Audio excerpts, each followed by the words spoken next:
اس کے منہ سے اپنی تعریف سن کر میرا دل بانسری بجانے لگا، لیکن میں نہیں جانتا تھا کہ اس کے بعد میری زندگی میں ایسے ایسے انقلابات بھی آ سکتے ہیں، کیونکہ شفا نے میری دوستی نرمین سے کروا دی تھی اور میں بڑا خوش تھا۔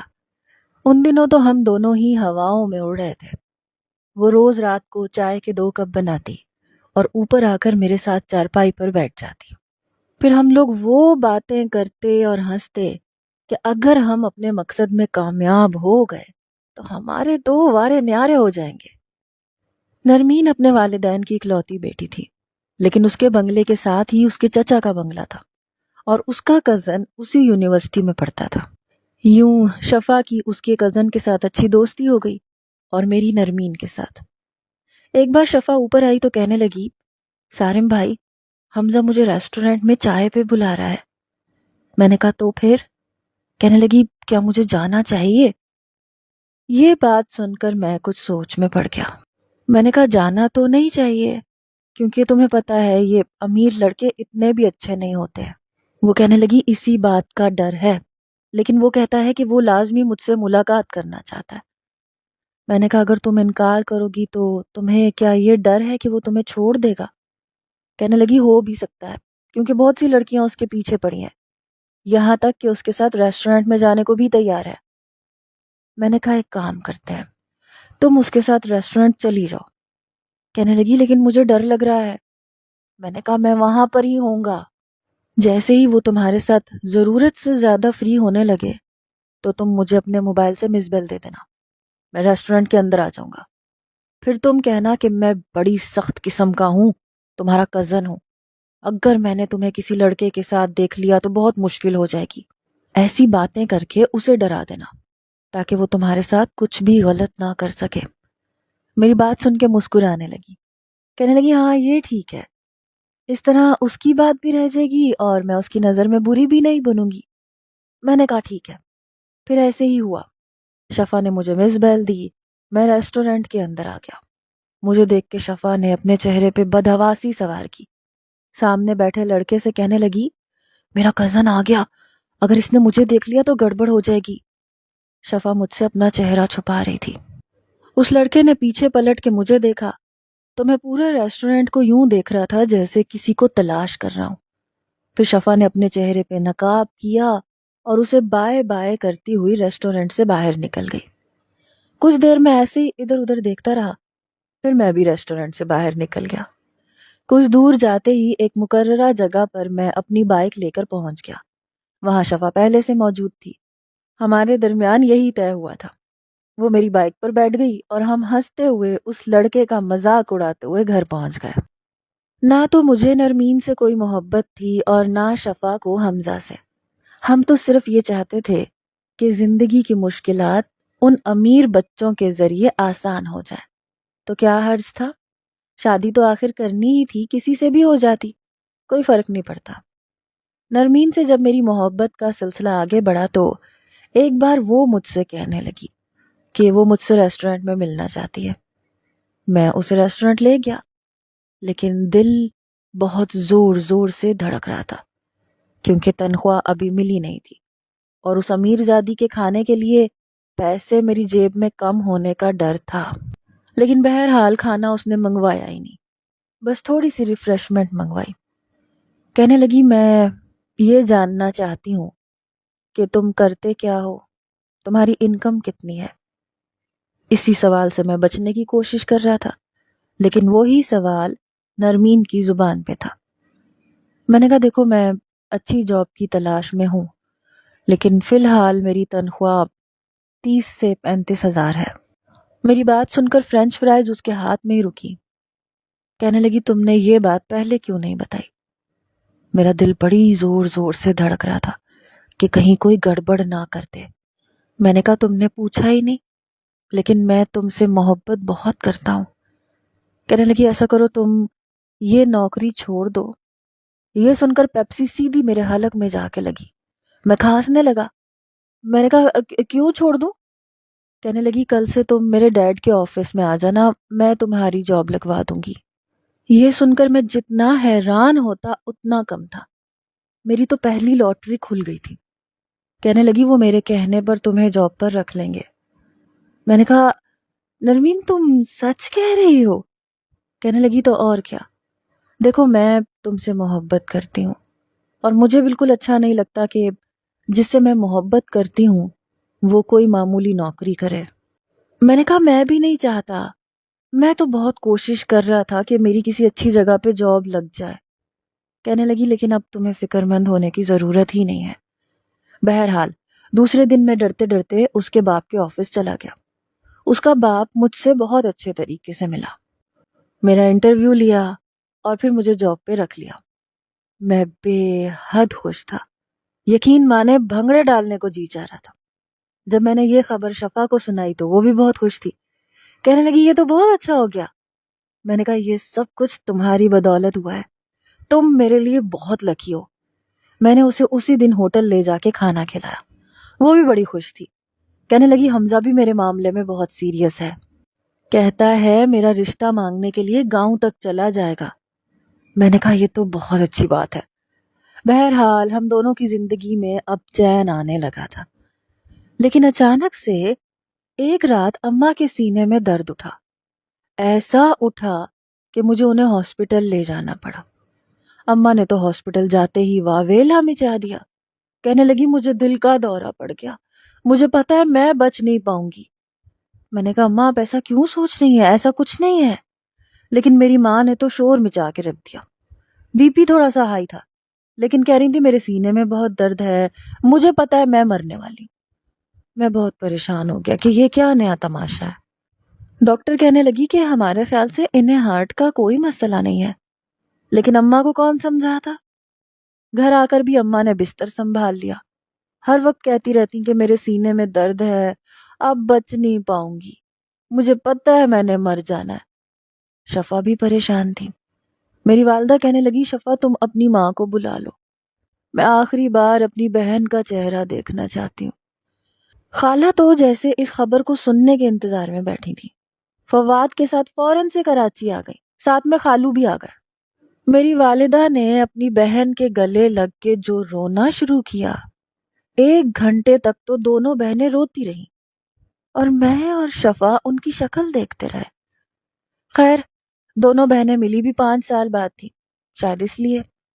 میری والدہ کہنے لگی رقیہ مجھے اپنی زندگی کا بھروسہ نہیں، مجھے لگتا ہے میں مر جاؤں گی، اس لیے اپنے جیتے جی میں شفا کو اپنی بہو بنانا چاہتی ہوں، بس تم جلدی سے شفا کا رشتہ میرے سارم کے لیے قبول کر لو۔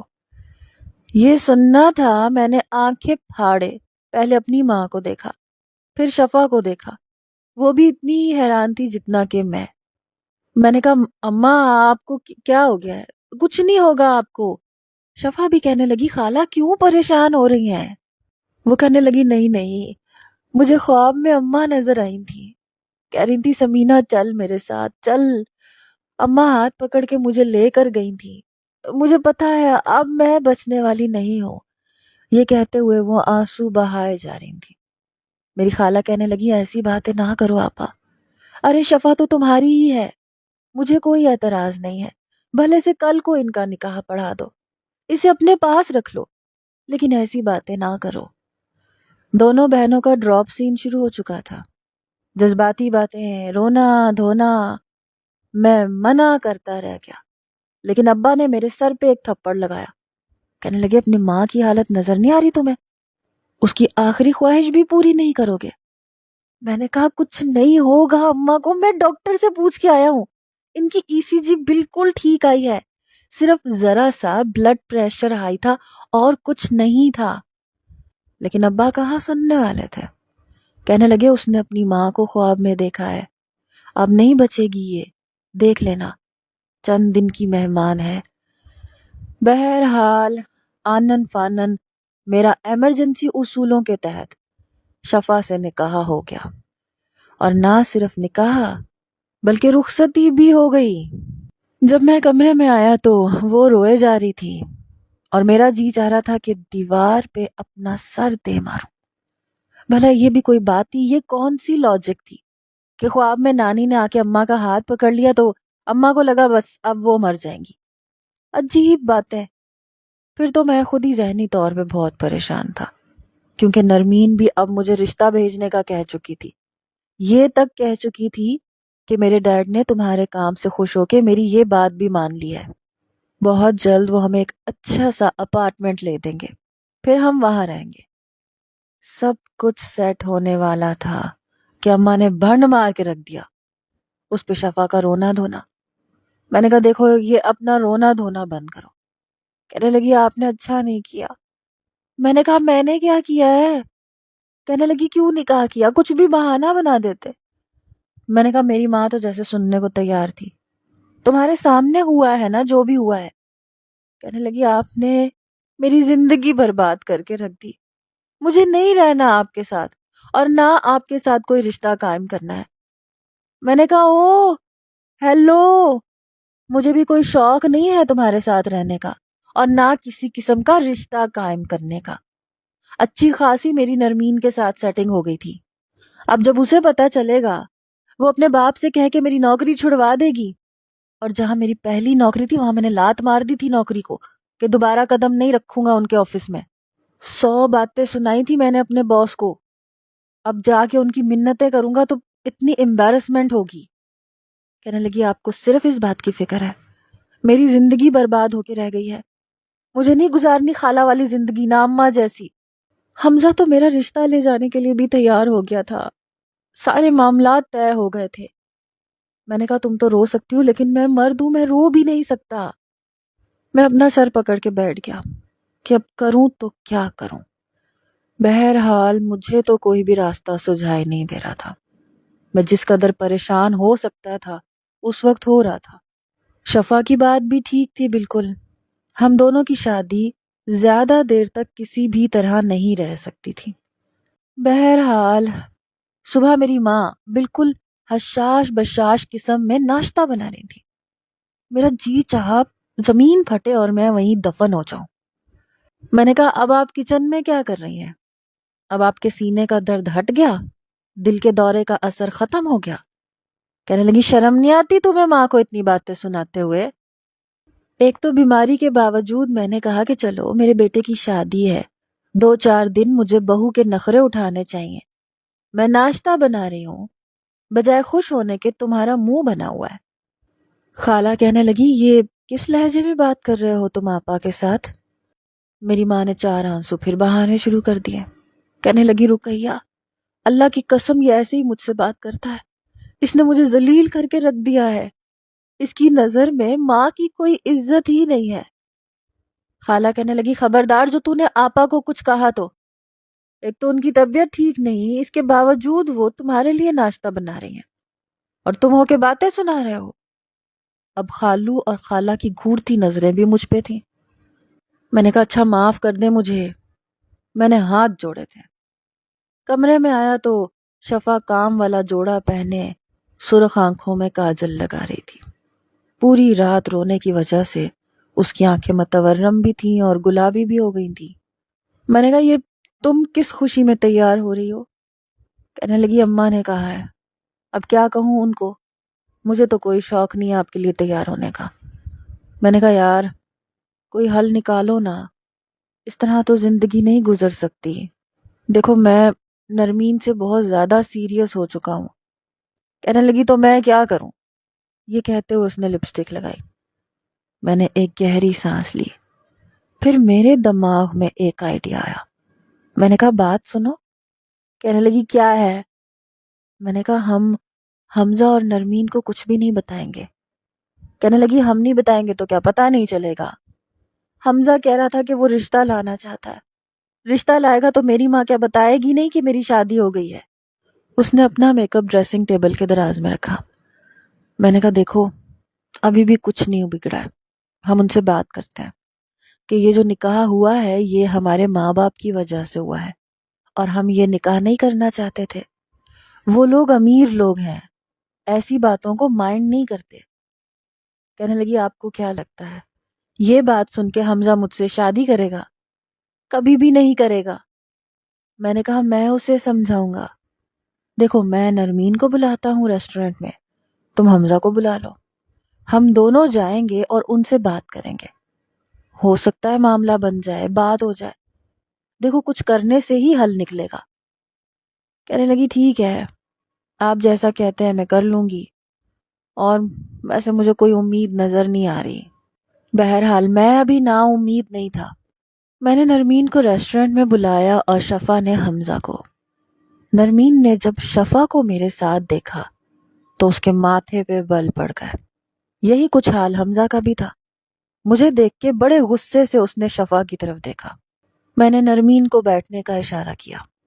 وہ دونوں ہمارے سامنے بیٹھ گئے اور ہم ان کے مقابل۔ میں نے کہا دیکھو مجھے تم لوگوں سے بات کرنی ہے۔ وہ کہنے لگا کیا بات کرنی ہے؟ میں نے کہا دیکھو میرا اور شفا کا نکاح ہو گیا ہے۔ یہ سننا تھا کہ دونوں ہی غصے سے کھڑے ہو گئے۔ کہنے لگے واٹ؟ میں نے کہا نرمین پلیز بیٹھو۔ نرمین کہنے لگی اب سننے کو کیا رہ گیا ہے؟ تم نے اگر اپنی اس کزن سے شادی کرنی تھی تو پھر میرے ساتھ محبت کا چکر کیوں چلایا؟ میں نے کہا پلیز نرمین بیٹھو تو، میری بات تو سنو، جو کچھ ہوا ہے وہ مجبوراً ہوا ہے۔ کہنے لگی مجھے یہ ایکسکیوزز مت دو، میں جانتی ہوں تم جیسے لڑکوں کو، پہلے ہم جیسی لڑکیوں سے محبت کرتے ہو، محبت کے دعوے کرتے ہو، جب نبھانے کا وقت آتا ہے تو پھر اپنی کزن یاد آ جاتی ہے۔ اب تم کہو گے تمہاری ماں کو ہارٹ اٹیک ہوا تھا اور انہوں نے کہا تھا کہ جلدی سے شفا سے شادی کر لو ورنہ میں مر جاؤں گی۔ میں سوچ بھی نہیں سکتا تھا کہ اسے یہ کیسے پتا چلا۔ کہنے لگی میں تم غریبوں کے سارے ڈرامے جانتی ہوں۔ میں نے تمہاری نوکری چھڑوا کے اپنے باپ کے آفس میں تمہیں بٹھایا، اپنے باپ کو میں نے کیسے راضی کیا یہ میں جانتی ہوں، کیونکہ میں تم سے سچی محبت کرتی تھی، لیکن تم ہو ہی دھوکے باز۔ حمزہ بھی کہنے لگا تمہارے اس کزن کی نیت پہلے ہی تم پہ ٹھیک نہیں تھی۔ جب بھی میں تمہیں ریسٹورنٹ لے کے جاتا تھا یہ پیچھے تمہارا تھانے دار بن کے آ جاتا تھا۔ شفا مجھے نہیں پتا تھا تم میرے ساتھ ایسا بھی کر سکتی ہو۔ شفا رونے لگی۔ میں نے کہا پلیز تم دونوں بیٹھ کے ہماری بات سنو گے؟ جب میں نے یہ کہا کہ اماں کو ہارٹ اٹیک ہوا تھا تو نرمین کہنے لگی دیکھا وہی بہانہ بنا نا جو میں نے تمہیں پہلے ہی بتا دیا تھا۔ میں نے کہا خدا کی قسم میں نے بہانہ نہیں بنایا، دیکھو جو کچھ ہوا ہے اس میں نہ میرا قصور ہے نہ شفا کا۔ کہنے لگی چلو ٹھیک ہے، کر لی نا تم نے شادی اب تو اب ٹاٹا بائے بائے، یہ کہہ کے وہ کھڑی ہو گئی۔ میں نے نرمین کا ہاتھ پکڑا۔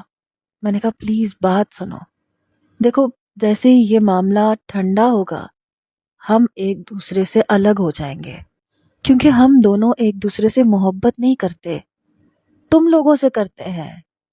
شفا حمزہ سے محبت کرتی ہے، میں تم سے کرتا ہوں نرمین۔ وہ کہنے لگی بیوقوف سمجھ رکھا ہے تم نے مجھے، تمہارے انتظار میں میں مزید بیٹھی رہوں گی۔ وہ کہنے لگی تم مجھے صرف انتظار کی سولی پہ چڑھانا چاہتے ہو، میں تمہاری بات کا اعتبار کروں، تم مجھے اپنی مجبوریوں کے رونے سنا سنا کے مجھ سے پیسے لیتے رہو، میرے باپ کے آفس میں کام کرتے رہو۔ ابھی تم مجھے یہ سنا رہے ہو کہ مجبوراً نکاح ہوا ہے اور کچھ نہیں ہوا، 9-10 مہینے بعد کہو گے کہ پتہ ہی نہیں چلا کیسے بچہ ہو گیا، لیکن میں محبت نرمین تمہیں سے کرتا ہوں۔ شفا کے ساتھ تو بس اماں سے کیے ہوئے وعدے کو نبھا رہا تھا۔ یہ کوئی اس طرح کی باتیں اور یہ کہانیاں میں روز سنتی اور ڈراموں میں دیکھتی ہوں۔ حمزہ کہنے لگا یہ لوگ ہوتے ہی بے وفا ہیں، مجبوری کا رونا رو کے ہم جیسوں کو بے وقوف بناتے ہیں۔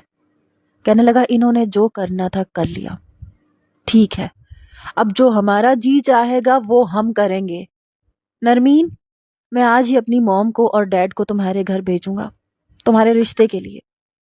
وہ کہنے لگی ٹھیک ہے میں بھی تم سے شادی کرنے کو تیار ہوں، اور ہم ان کی طرح چوری چھپے بزدلوں کی طرح شادی نہیں کریں گے۔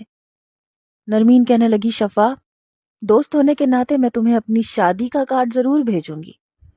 شفا تو روئے جا رہی تھی، لاکھ سمجھانے پر انہوں نے ہماری ایک بات نہیں سنی اور دونوں اٹھ کے چلے گئے۔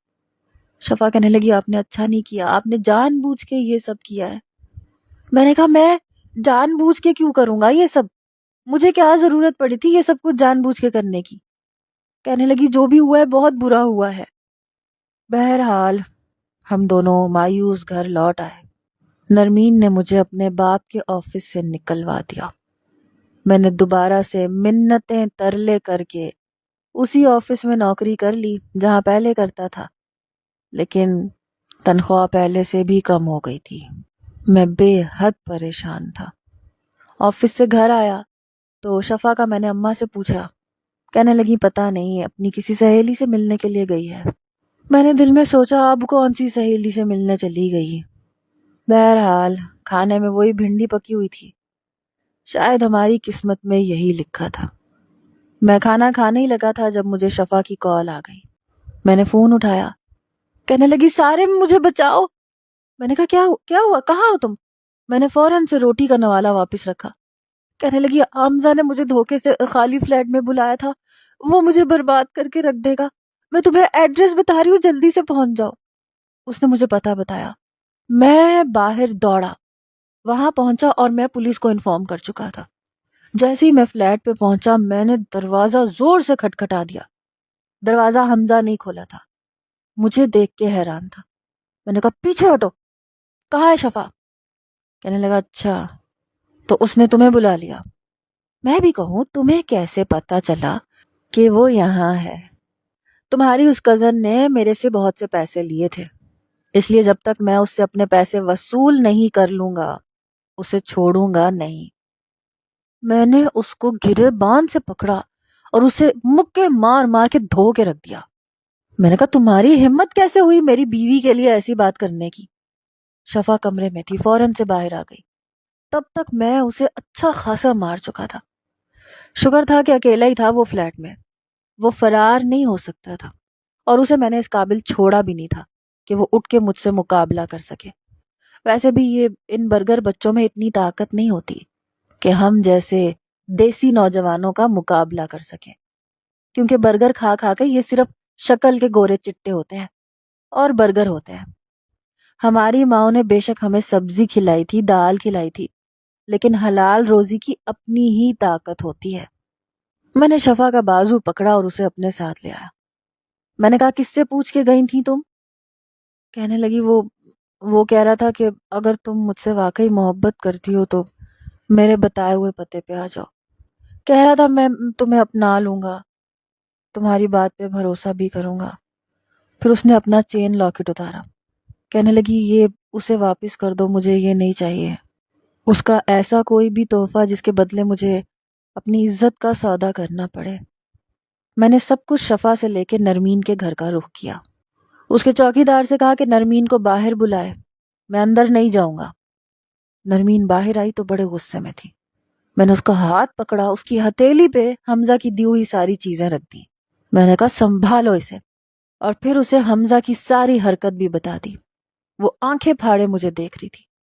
میں نے کہا جو بغیرتی تمہارا کزن میری بیوی کے ساتھ کرنے والا تھا، میں تمہارے بارے میں ایسا سوچ بھی نہیں سکتا۔ یہ فرق ہے تمہاری کلاس میں اور ہماری کلاس میں۔ ہم عزت بیچتے نہیں ہیں، نہ دھوکے سے یوں بلاتے ہیں۔